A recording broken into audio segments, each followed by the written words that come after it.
Saya mengambil filosofi mobil. Kenapa kaca depan mobil lebih besar dibanding kaca spion?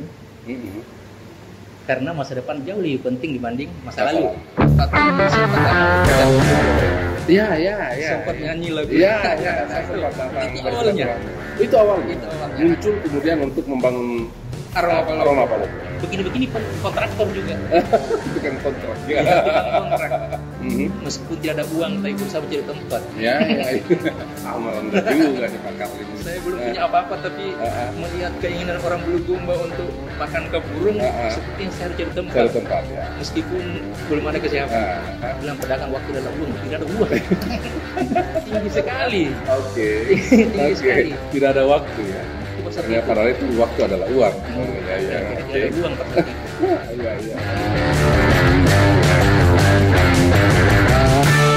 Nah, Pak Karlin, menjadi branch manager, kemudian juga membangun usaha dengan resto aroma Palopo. Kenapa kemudian resto? Ini sudah kayak bukan warung lagi nih. Ini sudah resto lah, ya? Resto aroma Palopo. Kenapa kemudian memilih aroma Palopo sebagai pilihan menu yang ada di Bulukumba? Ya, saya mungkin kalau bikin soto Banjar, ya mungkin orang kaget ya kalau orang Palopo bikin soto Banjar. Jadi memang sudah pas kayaknya bikin warung Palopo karena saya orang Palopo. Termasuk ini ya?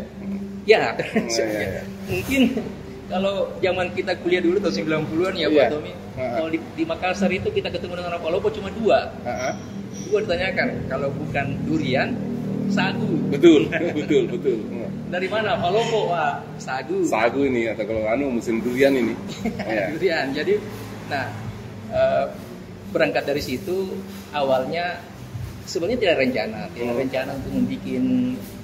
Ya kalau bilang tempat tinggal seperti ini, usaha seperti ini, tidak rencana sebetulnya. Ya mengalir itu saja. Kebetulan tahun 2017 kemarin, Pak Tommy sempat datang waktu acara di Jumlo ya. Sempat nyanyi lagu. Saya sempat datang. Itu awalnya. Muncul kemudian untuk membangun aroma Palopo. Jadi waktu itu kita acara di Ujung Loe waktu itu. Kebetulan sebagian keluarga dari Palopo datang di Ujung Loe. Nah, itu tadi kalau bukan orang Palopo ketemu orang Palopo kan sagu, durian, kapurung. Nah, akhirnya keluarga dari Palopo ya bikin kapurung pada saat itu di Ujung Loe. Di acara itu adik waktu itu.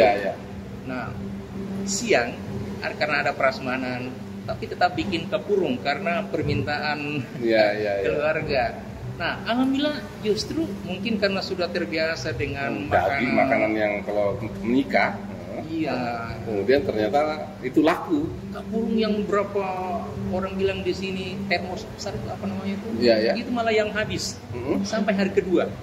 Jadi permintaan keluarga itu, mulai ide itu terbentuk pada saat ada keluarga cara seperti ini. Coba ada warung, coba ada kapurung begini dijual di Bulukumba Kota tadi. Sekali kapurung begini. Nah, di situ awalnya. Saya bisi-bisi saudara saya yang dari Palopo nih yang tukang racik ini. Mau kira-kira bikin di Bulukumba. Saya coba cari tempat. Dia bilang, coba nanti saya bicara sama keluarga saya, sama suaminya.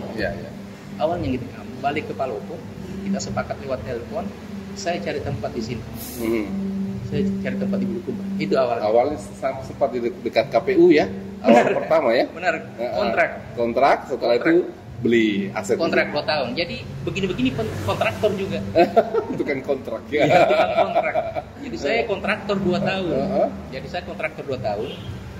Sebelum saya masih ingat tanggal 17 Oktober pada saat itu kita buka, saya tidak menyebut launching, tapi kita buka. Sayangnya saya tidak sempat hadir pada saat itu. Padahal saya diundang juga. Saya undang, tapi kalau tidak salah seminggu kemudian baru datang ibu. Betul. Jadi kita buka waktu itu tanggal 17 Oktober 2017. Yang kita tidak prediksi bahwa antusias orang pemakan lem, orang pemakan kapurung di Bulukumba tidak sebanyak itu. Kita tidak duga ya. Tidak duga itu sampai ke dapur. Saya berpikir apakah orang yang banyak atau tempatnya yang kecil? Ya. Tapi besar kok pada saat itu. Ya jadi istri saya mengatakan ke saya itu kayaknya kita perlu cari tempat yang bagus. Ya. Tentu saya ada sedikit pengalaman marketing. Saya bilang jangan dulu. Ya. Kita lihat perkembangannya. Ya. Jangan sampai euforia saja. Jadi animo masyarakat itu biasanya kalau hal baru. Coba kita lihat 6 bulan kemudian masih stagnan. Masuk menghampir 1 tahun, kondisinya masih sama, bahkan semakin banyak permintaan. Nah, dari situ saya sudah mulai berpikir, meskipun tidak ada uang, tapi berusaha mencari tempat. Merendah juga nih Pak Karlim. Saya belum punya apa-apa, tapi melihat keinginan orang Bulukumba untuk makan kapurung, sepertinya saya harus cari tempat. Cari tempat ya. Meskipun belum ada kesiapan. Seperti itu. Pada akhirnya dipilihlah tempat ini. Ini juga secara kebetulan. Ini lokasi ini 9x30 ini rezeki bagi saya. Sementara ada keinginan untuk mencari, saya survei dari ujung Sudirman sampai SMA 1 karena saya ingin tidak jauh dari tempat yang lama. Banyak lokasi pada saat itu mau dijual, tapi ya itu tadi tidak ada waktu. Nah, bilang pedagang waktu adalah uang, tidak ada uang. Tinggi sekali. Tinggi sekali. Tidak ada waktu ya. Ternyata padahal itu waktu adalah uang. Jadi tidak ada uang pada saat itu. Jadi, ya tapi yang namanya rezeki, ya tiba-tiba yang punya tempat ini datang dari Makassar menyampaikan bahwa ada lokasi yang mau dijual. Ya itu awalnya, tapi saya bilang tidak uang. Saya mau bilang tidak waktu, dia tidak paham nanti. Dia bilang tidak ada uang. Tapi dia bilang berapa saja dulu. Kemudian saya hitung-hitung, ya kayaknya masuk ini. Jadi saya beli lokasi ini, ya mohon maaf ya, saya ambil lokasi dalam posisi tidak ada uang. Tapi selalu ada jalannya. Apalagi branch manager ya. Insya Allah. Ya akhirnya pada saat itu saya berpikir beli saya dulu. Tapi ya kuasanya Tuhan dalam hitungan 8 bulan setelah saya beli jadilah. Sudah jadi tempat ini. Alhamdulillah. Bagaimana kondisi setelah di tempat baru ini? Apakah memang animo masyarakat Bulukumba untuk mencicipi cita rasa kapurung ini memang banyak atau gimana? Alhamdulillah kami yang tempat baru ini kita launching ya. Saya sudah mulai bisa mengatakan launching. Kita launching itu di Desember tahun 2019. Saya datang sore pada saat itu. Saya telepon pada saat itu masih di Bontutiro. Di Bontutiro. Saya datang sore. Sayangnya sudah habis kapurungnya pada saat itu. Sudah habis ya benar. Ibu sampai cari tadi. Sudah habis. Ternyata banyak sekali orang yang berminat untuk makan kapurungnya. Jadi ya itu bulan Desember. Desember tahun betul. Ya. Saya ingat sekali itu. Tapi pada saat itu, September 2019. Nah, pada saat itu kan belum COVID, belum pandemi. Betul. Saya melihat kalau kita kali ya perbandingan antara kursi yang di sini tempat baru dengan tempat yang lama kan kira-kira ya kali 3 atau kali 4 jumlahnya. Tapi alhamdulillah pada saat kita launching itu hampir tiap kali terisi semua. Berarti bisa dikali dari sana di sini ya. Nah, saya melihat bahwa keinginan masyarakat Bulukumba untuk menikmati makanan-makanan sederhana, makanan kampung yang biasanya barangkali dengan junk food barangkali mungkin dengan makanan yang kampung yang ya semua diolah dengan cara kampung yang punya juga orang kampung banyak juga orang Bulukumba yang suka makanan kampung. Memang yang menyiapkan menu kapurung di Bulukumba itu cuma sini. Tahun 2017-18 itu kalau tidak salah ada 5 titik pada saat itu. Penjual kapurung ada 5 titik, ada di Sutomo dan di belakang BRI. Kalau tidak salah sekarang tinggal 2. Tinggal ada di Cile 1. Keluarga dari Palopo semua sih. Terus pertanyaannya, kenapa mereka memilih makan di Resto Palopo daripada tempat lain? Apa yang membuat mereka datang ke sini? Hampir pertanyaan itu saya tidak pernah tanya juga ke mereka, tapi kenapa mereka saudara-saudara Palopo ini kami anggap dia sebenarnya bukan pesaing, tapi kalau mereka memilih untuk makan di sini ya mungkin karena pertama mungkin karena banyak pilihan menunya. Meski juga basisnya tetap kapurung. sama kapurung. Kemudian kalau di tempat lain sagu maksud saya.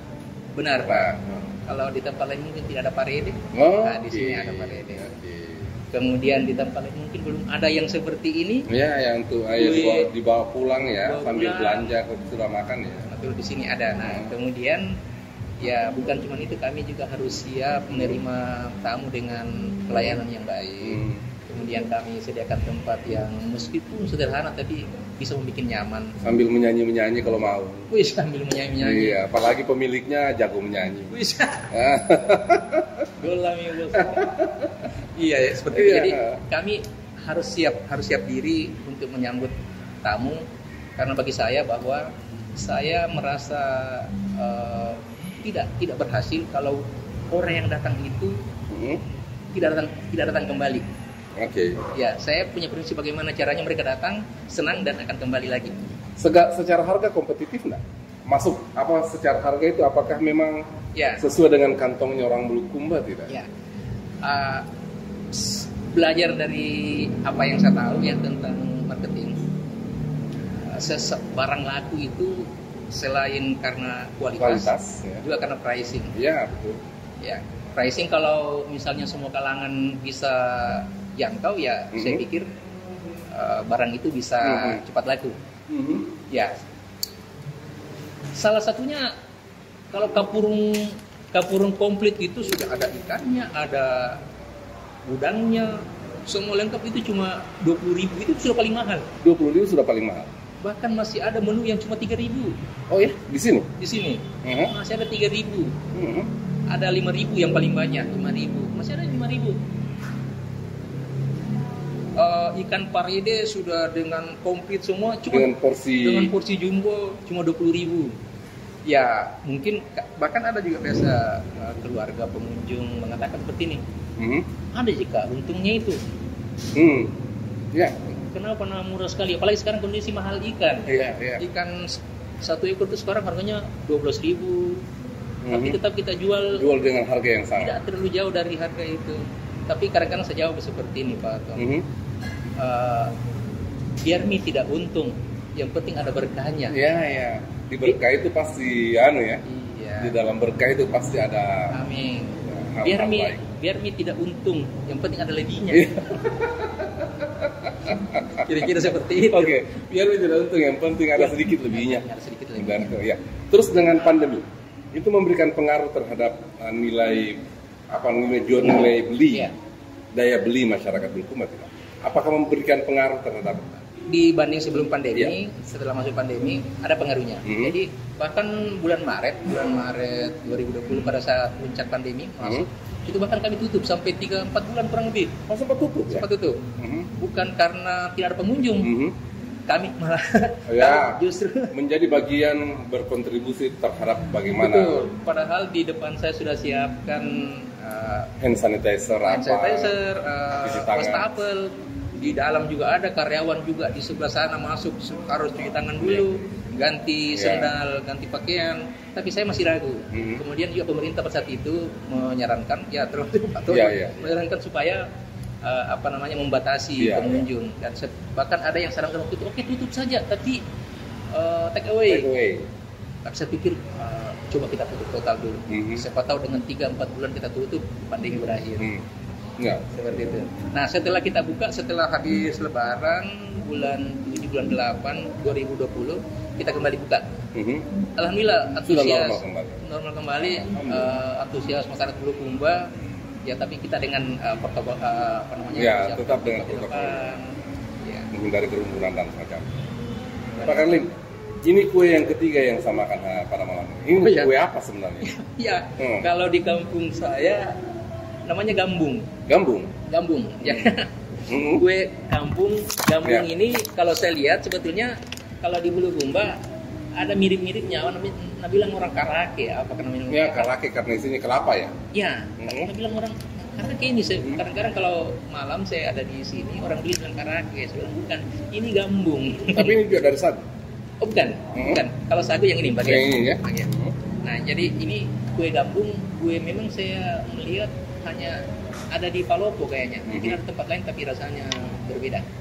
Harga jualnya di Palopo dengan jualnya di sini sama. Oh iya, jadi tidak perlu kita jauh-jauh ke Palopo untuk beli ini, gambung ini ya. Cukup di Bulukumba aja. Kalau ini? Kalau ini Bagea namanya. Oh Bagea, ya, sama lah dengan nama sini ya. Basisnya juga sagu ya? Sagu, ya, cari sagu. Cuma ada saya lihat gula merah, kemudian ada wijennya, ada wijen, jadilah Bagea kalau di kampung saya. Jadi di kampung saya sagu dan ini zaman kami SD SMP itu menjadi makanan pokok sebelumnya. Ya, ya. Kalau sekarang sepertinya sudah menjadi makanan ya acara dan ya, lain. Betul. Beda kami dulu lahir besar dari sagu. Pak Karlim, selama siapa yang menginspirasi Pak Karlim menjadi sales yang berhasil? Kalau sebetulnya hampir semua orang di sekeliling saya selalu menginspirasi, selalu mendoakan kesuksesan saya. Kemudian kalau diurut-urut, saya agak sulit mengurut, tapi tetap harus saya sebutkan. Ya tentu pertama orang tua. Ya, ya. Orang tua, doa orang tua saya pikir adalah ya, sangat memberikan pengaruh ya, secara sugestif gitu. Orang tua. Tapi sebagai seorang sales yang kemudian menjadi branch manager sekarang, ada enggak yang sales yang selama ini menjadi inspirasinya Pak Karlim, yang membuat Pak Karlim bahwa saya harus berusaha dari jadi sales kemudian menjadi branch manager? Benar, tentu orang terdekat saya. Saya selalu sampaikan ke siapapun, ke tim saya, bahwa kita bekerja seperti ini, kita pulang ke rumah, ada dua orang yang mengharapkan kita sukses. Pertama itu istri, yang kedua itu anak. Nah, coba bayangkan kalau kita pulang, oh ini naik gaji misalnya, naik pangkat. Orang yang pertama dan kedua tahu itu istri dengan anak. Nah, alhamdulillah, salesman itu kan dunia selalu berhubungan dengan orang tua. Alhamdulillah keluarga istri saya sangat support, dan anak saya pikir mereka betul-betul memberikan inspirasi bagi saya. Saya ingin mereka selalu tersenyum. Saya ingin termotivasi untuk bisa memenuhi apa yang menjadi kebutuhan mereka melalui dunia salesman. Pak Karlim, terakhir, saya ingin Pak Karlim melihat ke kamera sana. Ya. Apa pesan-pesan yang ingin disampaikan oleh Pak Karlim pada anak-anak muda yang melihat bahwa sales adalah pekerjaan yang mungkin dalam pandangan mereka sekarang adalah pekerjaan yang tidak memiliki prospek? Ada enggak yang mau disampaikan? Baik, terima kasih. Jadi saya mau sampaikan seperti ini. Menjadi sukses itu yang pertama adalah cintai dulu pekerjaan yang kita kerjakan. Itu dulu. Tidak perlu kita selalu menyesali takdir. Tidak perlu selalu kita melihat ke belakang apakah itu hal buruk, apakah itu hal baik. Saya mengambil filosofi mobil. Kenapa kaca depan mobil lebih besar dibanding kaca spion? Karena masa depan jauh lebih penting dibanding masa lalu. Nah, itu yang lebih penting. Nah, menjadi seorang salesman, yang pertama bahwa dunia marketing itu juga menjanjikan dalam hal finansial. Nah, tapi menuju ke sana tentu yang dibutuhkan adalah skill, kerja keras. Benar, kerja keras. Tidak ada yang instan. Cintai pekerjaan itu, lakukan yang terbaik, banyak-banyak berdoa, mengharap dukungan orang di sekeliling kita, insya Allah kita berhasil. Oke. Terima kasih. Sahabat-sahabat sekalian yang saya hormati, saya banggakan, Pak Sukarlim Burhan adalah salah satu contoh orang yang berasal dari seorang sales, sebuah pekerjaan yang mungkin beberapa sahabat-sahabat merasa bahwa itu pekerjaan kelas 2 atau pekerjaan yang tidak memiliki prospek secara finansial. Tetapi Pak Sukarlim Burhan berhasil membuktikan bahwa seorang sales pada akhirnya dengan segala kerja keras, segala kerja-kerja cerdas dan kerja-kerja ikhlasnya menapaki karirnya menjadi branch manager, dan kemudian mengembangkan usaha secara pribadi dengan membuka Resto Aroma Palopo di Kabupaten Bulukumba. Ini bisa menjadi inspirasi pada kita semua seperti apa yang disampaikan oleh beliau, bahwa bukan persoalan apakah Anda seorang sales atau seorang direktur, tapi paling utama adalah bagaimana Anda mencintai pekerjaan yang Anda lakukan. Anda tidak perlu malu menjadi seorang sales, karena suatu waktu bahwa seorang sales bisa mengantarkan Anda lebih berhasil dibanding dengan angan-angan pekerjaan yang Anda cita-citakan sebelumnya. Ya. Mudah-mudahan itu bisa menjadi inspirasi bagi sahabat-sahabat sekalian, bahwa kita dalam bekerja keras perlu komitmen-komitmen yang kuat, perlu mencintai pekerjaan yang kita miliki, dan suatu waktu akan memberikan hasil yang kita tidak pernah duga sebelumnya. Bertemu kembali di kanal Tommy Speaks. Semoga perbincangan kami memberikan inspirasi bagi sahabat-sahabat sekalian, dan mudah-mudahan kita doakan Pak Soekarli Burhan semakin sukses dengan Aroma Palopo-nya, dengan Resto Aroma Palopo, dan tetap berkarir dan berbuat yang terbaik untuk Bulukumba, Sulawesi Selatan, dan Indonesia. Terima kasih. Assalamualaikum warahmatullahi wabarakatuh.